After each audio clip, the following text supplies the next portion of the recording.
আজ আমরা এমন এক অসম্ভব স্বপ্নের গল্প শুনব। ওহাইও দুই ভাইয়ের গল্প, যারা এমন একটা সময়ে আকাশে ওড়ার স্বপ্ন দেখেছিলেন যখন প্রায় সবাই বলতো এটা হতেই পারে না। চলুন একসাথেই তাদের সেই অবিশ্বাস্য যাত্রার সাক্ষী হই। আচ্ছা, ভাবুন তো একবার, মানুষ কি কখনো উড়তে পারবে? এখন আমাদের কাছে এটা খুব স্বাভাবিক মনে হলেও ১৯ শতকের শেষের দিকে এই প্রশ্নটা ছিল একেবারে কল্পবিজ্ঞানের মতো। মানুষ আকাশে উড়বে, এই ধারণাটাই তো অনেকের কাছে ছিল একটা হাসির খোরাক। চ্যালেঞ্জটা ঠিক কতটা বড় ছিল সেটা একবার কল্পনা করা যায়। মানে সেই সময়ের বড় বড় বিজ্ঞানীরা পর্যন্ত সাফ জানিয়ে দিয়েছিলেন মানুষের পক্ষে উড়া অসম্ভব। যখন বিশেষজ্ঞরা নিজেরাই হাল ছেড়ে দেন, তখন স্বপ্ন দেখাটা কতটা কঠিন, তাই না? আর এই অসম্ভব স্বপ্নটাই দেখেছিলেন দুজন, গল্পের মূল চরিত্র অরওয়েল এবং ওয়েলবার রাইট।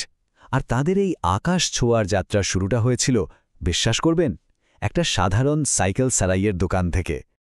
একদিকে তাদের সাদামাটা জীবন, আর অন্যদিকে আকাশকে জয় করার মতো এক বিশাল স্বপ্ন। মানে দুটোতে আকাশ পাতাল তফাত। শহরের লোকেরা তাদেরকে ভালো সাইকেল মেকানিক হিসেবেই চিনত, কিন্তু আকাশে ওড়ার কথা শুনলে ভাবত এটা তাদের খামখেয়ালিপনা ছাড়া আর কিছুই না।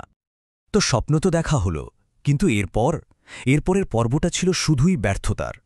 তাদের ছোট্ট ওয়ার্কশপটা যেন হয়ে উঠেছিল একটা ব্যর্থতার কারখানা। কিন্তু এই ব্যর্থতাই কিন্তু তাদের সাফল্যের আসল ভিত্তি গড়ে দিয়েছিল। একবার কল্পনা করুন সেই ছোট্ট দোকানটার কথা। চারিদিকে কাঠ, কাপড়, তার আর ছড়ানো ছিটানোর নকশার কাগজ। ওটাই ছিল তাদের স্বপ্ন তৈরির কারখানা। দিনের পর দিন, বছরের পর বছর তারা সেখানেই তাদের স্বপ্নকে একটু একটু করে বাস্তবে রূপ দেবার চেষ্টা করে গেছেন। আর এই চেষ্টায় ভুল হয়েছে হাজারো বার। একটা বা দুটো নয়, আক্ষরিক অর্থেই হাজারো ভুল। আর সাথে ছিল মানুষের টিটকারি, বিদ্রূপ।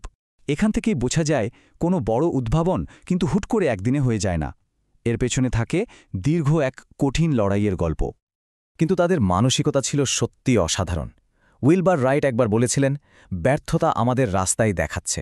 ভাবা যায়, যেখানে আমরা ব্যর্থ হলে হতাশ হয়ে পড়ি, সেখানে তারা ব্যর্থতাকে পথপ্রদর্শক হিসাবে দেখতেন।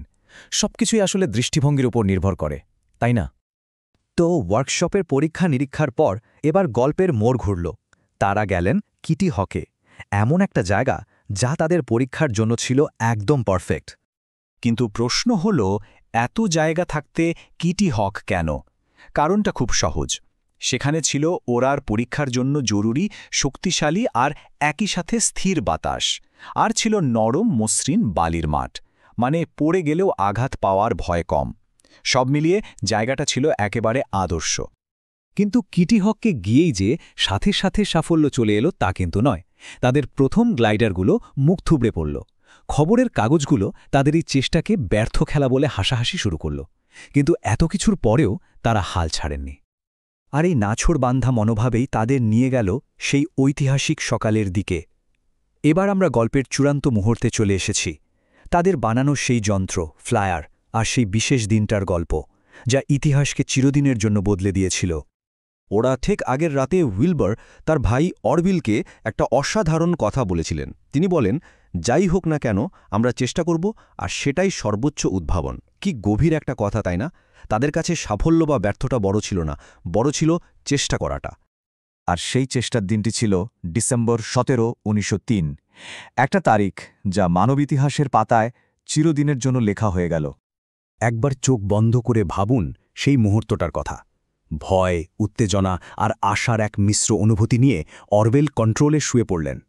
ইঞ্জিনের কাঁপুনি, তীব্র শব্দ, আর তারপর যন্ত্রটা বালির ওপর দিয়ে তীব্র গতিতে ছুটতে শুরু করল।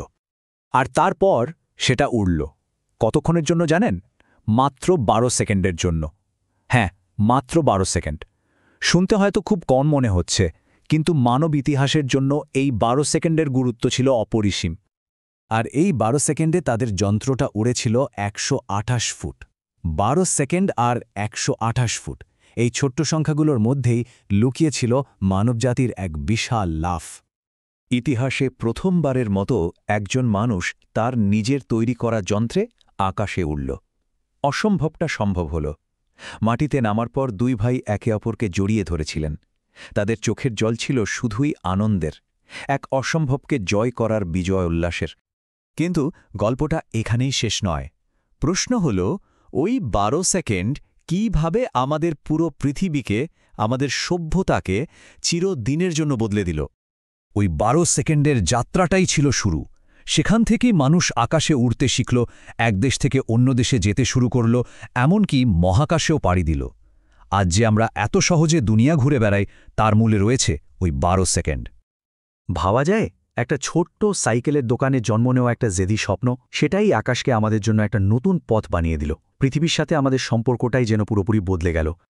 আসলে এই গল্পটা আমাদের একটা জিনিসই শেখায়, আকাশ কখনোই আমাদের সীমা ছিল না।